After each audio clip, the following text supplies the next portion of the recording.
Bien-aimés dans le Seigneur, nous sommes dans la joie de vous retrouver encore aujourd'hui pour partager la bonne nouvelle du royaume des cieux.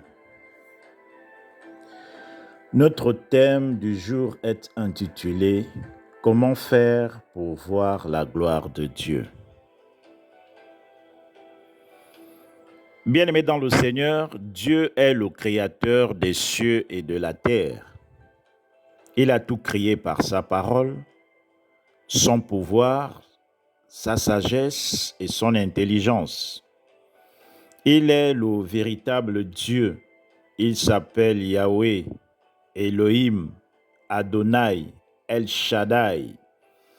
Il est ton Dieu. Il est le seul qui amène à l'existence ce qui n'a jamais existé sur la terre. Il n'a pas de comparable. Il est la source de la vie. En dehors de lui, il n'y a pas de vie éternelle. Il a créé l'homme et il lui a fait une femme pour qu'elle soit une aide pour ce dernier.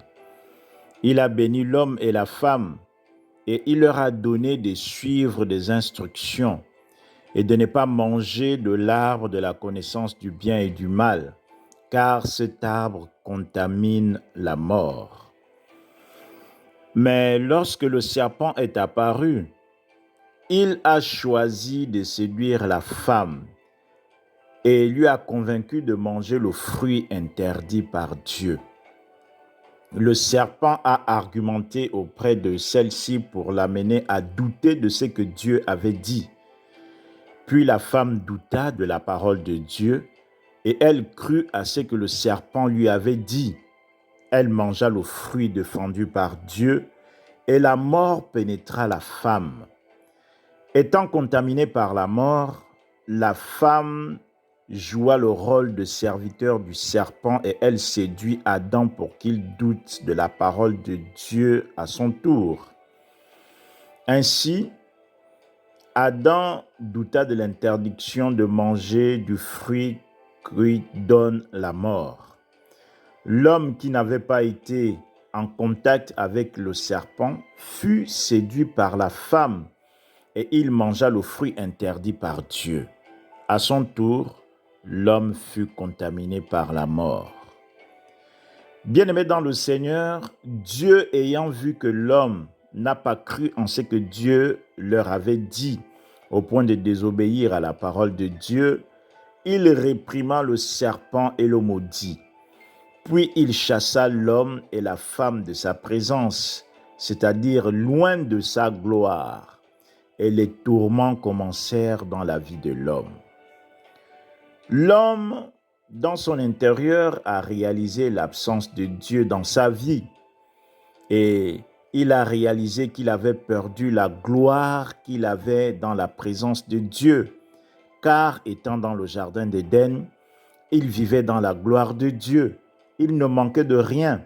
Il n'avait pas besoin de travailler pour que la terre produise.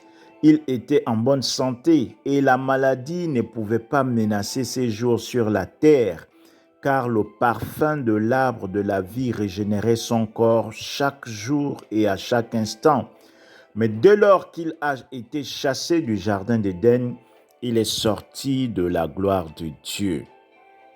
Bien-aimé dans le Seigneur, comment faire donc pour voir la gloire de Dieu?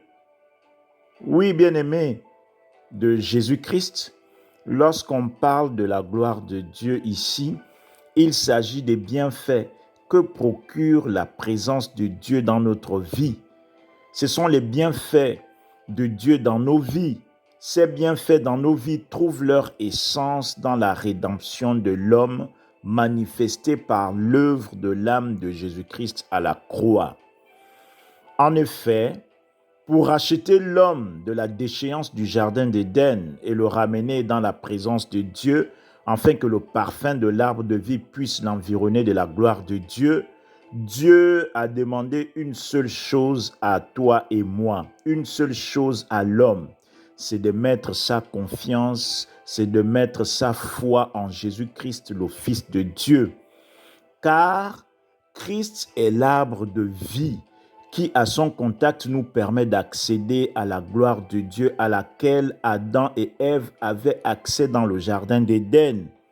Si Adam et Ève n'ont pas cru à la parole qui a été donnée par Dieu, à travers la Bible, toi et moi, nous sommes témoins des conséquences de leur incrédulité. Nous ne devons donc plus tomber dans la même erreur que Adam et Ève en marchant dans l'incrédulité, car l'incrédulité met une séparation entre Dieu et nous ne pouvons pas avoir accès à la gloire de Dieu si nous sommes dans l'incrédulité, bien-aimés dans le Seigneur. Si nous voulons voir la gloire de Dieu, nous devons mettre notre confiance en Jésus le Christ, car la parole nous dit que celui qui croira au Seigneur Jésus-Christ sera sauvé. Il aura la vie éternelle. Il a déjà la guérison à cause des meurtrissures de Jésus-Christ. La condamnation établie dans la loi de Moïse ne s'applique plus pour lui. Toute langue qui s'élèvera en justice contre lui sera condamnée par lui-même. Toute arme forgée contre lui sera nulle et sans effet, et nul ne tiendra au-devant de lui tant qu'il vivra. Même s'il marche dans le feu, il ne sera pas brûlé. Les eaux ne peuvent pas le noyer. Dieu sera son secours dans la détresse, il ne manquera de rien, car Dieu pourvoira à ses besoins et le bonheur et la joie l'accompagneront tous les jours de sa vie, à condition qu'il garde la foi et que pendant l'attente, il soit patient comme Habakkuk. Bien-aimés dans le Seigneur, pour illustrer ce que je viens de dire, je nous invite à faire la lecture de Jean 11, du verset 37 au verset 44. Je lis la parole de Dieu. Et quelques-uns d'entre eux dirent, « Lui qui a ouvert les yeux de l'aveugle, ne pouvait-il pas faire aussi que cet homme ne mourût point ?» Jésus-Christ, frémissant de nouveau en lui-même, se rendit au sépulcre. C'était une grotte et une pierre était placée devant. Jésus dit, « ôtez la pierre. » Marthe, la sœur du mort, lui dit, « Seigneur, il sent déjà, car il y a 4 jours qu'il est là. » Jésus lui dit, « N'ai-je pas dit que si tu crois, tu verras la gloire de Dieu? » Ils ôtèrent donc la pierre, et Jésus leva les yeux en haut et dit, « Père, je te rends grâce de ce que tu m'as exaucé. Pour moi, je savais que tu m'exauces toujours, mais j'ai parlé à cause de la foule qui m'entoure, afin qu'ils croient que c'est toi qui m'as envoyé. » Ayant dit cela, il cria d'une voix forte, « Lazare, sors !» Et le mort sortit, les pieds et les mains liés de bandes et le visage enveloppé d'un linge. Jésus leur dit, « Déliez-le et laissez-le aller. » La parole de Dieu. Mon frère, ma sœur, je ne sais pas dans quelle situation tu te trouves actuellement. Peut-être que cette situation qui t'accable a déjà duré et ceux qui te regardent t'attristent avec des paroles décourageantes. Tu es abattu, tu as beaucoup prié, tu as même jeûné et sacrifié. On a prié pour toi, on t'a même imposé les mains, toujours rien. Aujourd'hui, bien-aimé dans le Seigneur, j'ai un message pour toi ce matin. Si tu veux voir la gloire de Dieu dans ta situation, crois de tout ton cœur et de toutes tes pensées que Dieu est capable d'agir dans ta situation. Ne sois pas comme Marthe, la sœur de Lazare. Mets seulement ta confiance en Jésus-Christ et souviens-toi que rien n'est impossible à Dieu et à celui qui croit. Et ordonne à cette situation de te libérer au nom de Jésus-Christ et tu verras la gloire de Dieu. Bien-aimé dans le Seigneur, active ta foi en Christ. Rien n'est impossible à Dieu. C'est la foi qui te permettra d'accéder à la gloire de Dieu par rapport à ta situation. Si tu crois que Dieu est capable d'agir dans ta vie, tu verras la gloire de Dieu assurément. Que Dieu te bénisse abondamment. Nous espérons que ce message vous a édifié. Nous vous encourageons à le partager à vos contacts afin qu'ils soient également édifiés à leur tour. Abonnez-vous pour recevoir régulièrement nos messages. Si vous nous avez écoutés et que vous n'avez pas encore donné vos vies à Jésus-Christ, nous vous invitons à bien vouloir nous suivre dans cette prière. Père, je te dis merci pour ta parole.